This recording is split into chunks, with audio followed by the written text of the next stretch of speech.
Jeudi bokamwaki ndenge nini mutu azosukola nzoto na kanivo akanisi yango kantine ya mai pe lisusu bolandaki mwana oyo na kombo ya Tegra adindaki na mai pe akufaki.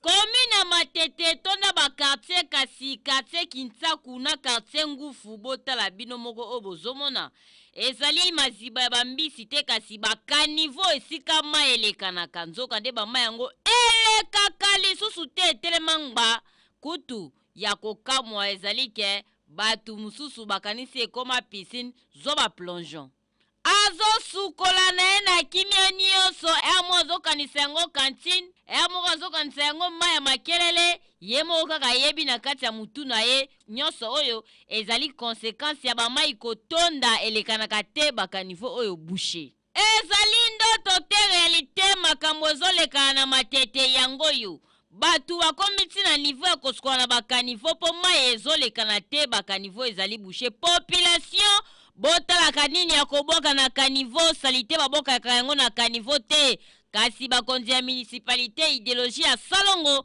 botemela yango po bamai ya bakanivo oyo elekanaka nanu basokola bakosa tina baterase kokamo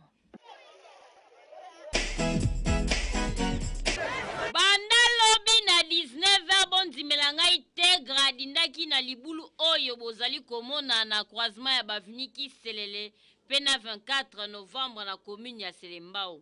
Mwana ya 7 ans azalaki kotambola na se ya mvula bondimela ngai ke mai ememai na kati ya kanivo oyo kutu balongoli tina ba couvercle ya kanivo pona kaka bamona nzoto ya mwana oyo Tegra me moye ezate. Bigato mwa akena terrasse banini. Timo bani bato to intervenir mama biki me mwana kendeki. Toketi landwana toluguliki mwana te toketi mola mwana zate. Donc depuis 20h, si même si le hospital est bizarre, moi raté. Papa Liboulou ala to lembi yango fort. Elia baya ya fort. Elia pena bana mika, na ba jeune na ba koko. Elia bisika la fort. Pas trouver solution. On est sur la base là. Nous voilà moi sera dinda kuna la moi sera la moi la koba pe pas trouver solution, là c'est la solution. Liboulou ala gisele la kwa na 24 novembre